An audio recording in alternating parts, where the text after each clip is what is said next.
Hello everyone, this is Tanu Chandel and इस video में हम लोग कलेक्टिव फार्मिंग के बारे में पढ़ेंगे विच इज़ अ सब topic of chapter number 5 primary activities. अगर आपको इस चैप्टर के नोट्स या इंपॉर्टेंट क्वेश्चंस एंड आंसर्स चाहिए तो आप लोग मेरी ब्लॉग साइट विजिट कर सकते हो। लिंक मैं नीचे डिस्क्रिप्शन बॉक्स में दे दूंगी। तो अब हम लोग अपने टॉपिक पर आते हैं विच इज़ कलेक्टिव फार्मिंग। तो इसका नाम ही आप लोगों को हिंट दे रहा है कि ये होगी क्या एक्चुअली में। इसमें एक वर्ड आ रहा है कलेक्टिव, जिसका मतलब होता है कि कुछ साथ मिलके करना। एंड इस केस में क्या साथ मिलके किया जा रहा है?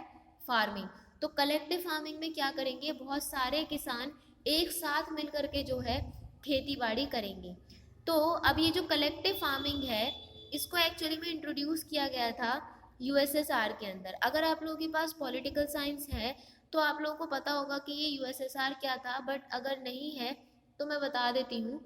यूएसएसआर की एक्चुअली में आप लोगों की फुल फॉर्म है union of Soviet socialist republics, जो कि एक्चुअली में आप लोग कह सकते हो कि 15 कंट्रीज का एक ग्रुप था, जिसमें कि जो रशिया थी आप लोगों की वो एक डोमिनेंट कंट्री थी। और इसमें कंट्रीज थी जो आ जाती हैं, लाइक आपकी हुई जॉर्जिया, यूक्रेन एंड बेलारूस वगैरह, ये सारी कंट्रीज। तो इसमें इंट्रोड्यूस किया गया था कलेक्टिव फार्मिंग को। अब यहाँ पर कलेक्टिव फार्मिंग को बोला जाता था रशियन में कोलखोज।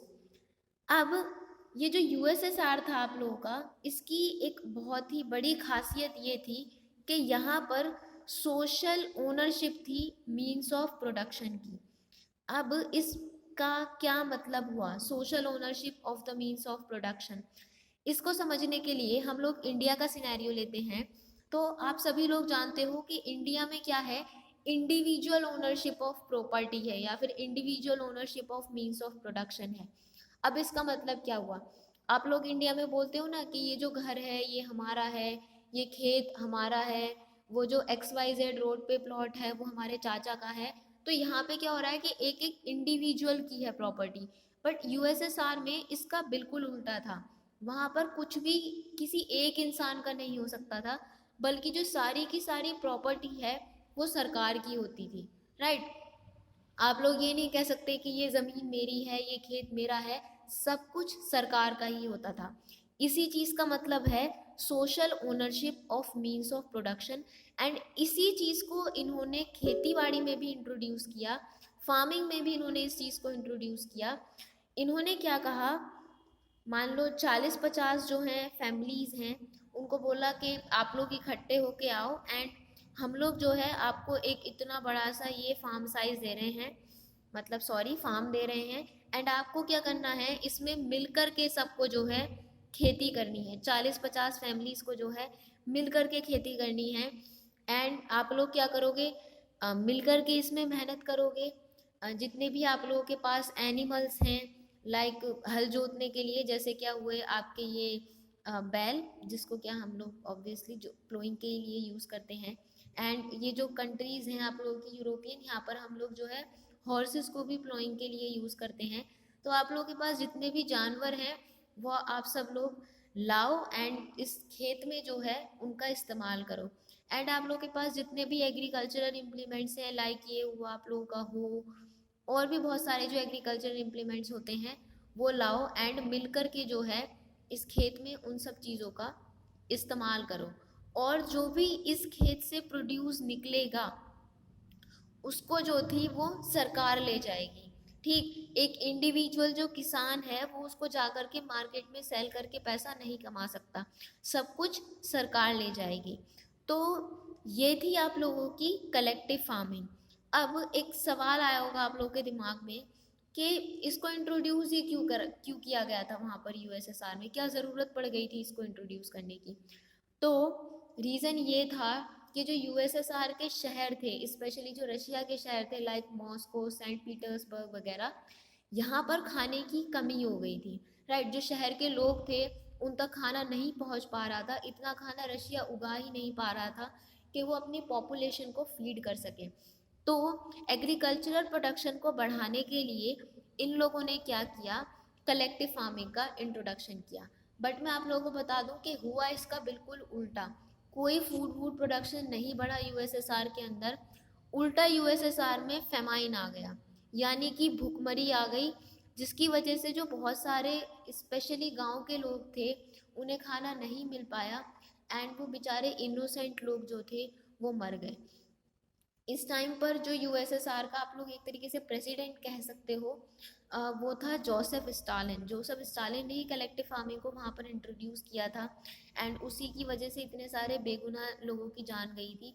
एंड उसने किसी को भी बताया भी नहीं था, मतलब जैसे हम लोग मतलब इंटरनेशनली मदद ले लेते हैं कि हमारी कंट्री में जो है वो खाने की कमी हो गई है तो हमें थोड़ा बहुत फूड सप्लाई कर दो, बट उसने ऐसा कुछ भी नहीं बोला। उसने बोला हाँ हाँ सब कुछ बहुत अच्छा चल रहा है यहाँ पे, एंड इतने सारे इनोसेंट लोगों की जान चली गई उसकी वजह से। तो अब हम लोग जो है इसको एक बार पढ़ भी लेते हैं कि क्या क्या लिख रहा है इसके अंदर। So collective farming was also known as kolkhoz in USSR.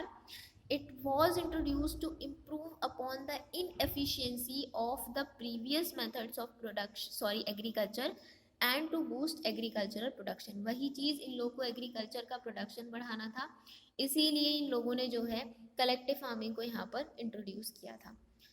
इसके कुछ कैरेक्टरिस्टिक्स हम लोग देख लेते हैं।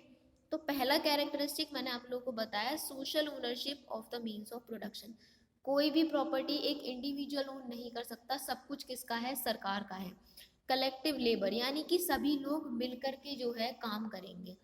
Farmers use to pool in all their resources like land, livestock and labour. Farmer के पास जितने भी उनके रिसोर्सेज होते थे, चाहे वो उनके बैल हो, घोड़े हों, एंड उनके जितने भी एग्रीकल्चरल इम्प्लीमेंट्स होते थे, वो सभी लोग मिलकर के जो है एक ही खेत में उनको यूटिलाइज करते थे। Farmers were allowed to retain a very small plots to grow crops in order to meet their needs. अब देखो, ये मैंने आप लोगों को अभी तक नहीं बताया, ये जो लास्ट वाली लाइन है, ये जो कोल खोज था या फिर कलेक्टिव फार्मिंग थी यूएसएसआर के अंदर, इसका ये एक और कैरेक्टरिस्टिक था कि मैंने आप लोगों को बताया ना कि सरकार जो है बहुत सारे किसानों को एक लाइन देगी, यहाँ पे मेहनत करो हम सारा प्रोड्यूस ले जाएंगे, बट सरकार जो है किसानों को छोटा मतलब थोड़ा सा बहुत स्मॉल साइज का जो है खेत दे देती थी एक एक किसान को। इतना बड़ा होता था वो खेत जिससे कि वो लोग अपना पेट पाल सकें, इतना खाना उसमें उगा सकें जिससे कि वो खुद को सस्टेन कर पाएँ, खुद को एंड उनकी फैमिली को। बट अभी मैंने आप लोगों को बताया कि यूएसएसआर में तो फेमाइन आ गया था, है ना। तो ये प्लॉट होते हुए भी फेमाइन कैसे आ गया, तो रीज़न ये हो सकता है कि इस चीज़ का जो है इम्प्लीमेंटेशन ठीक से ना हुआ हो। सरकार ने तो बोला हो ऑफिशियल्स को कि थोड़ा थोड़ा जो है खेत आप लोग एक एक किसान के पास भी रहने दो, बट उन लोगों ने ऐसा ना किया हो, एंड इस चीज़ की वजह से जो है यूएसएसआर में फेमाइन आ गया हो। So this was all about this topic. Thank you and have a great day.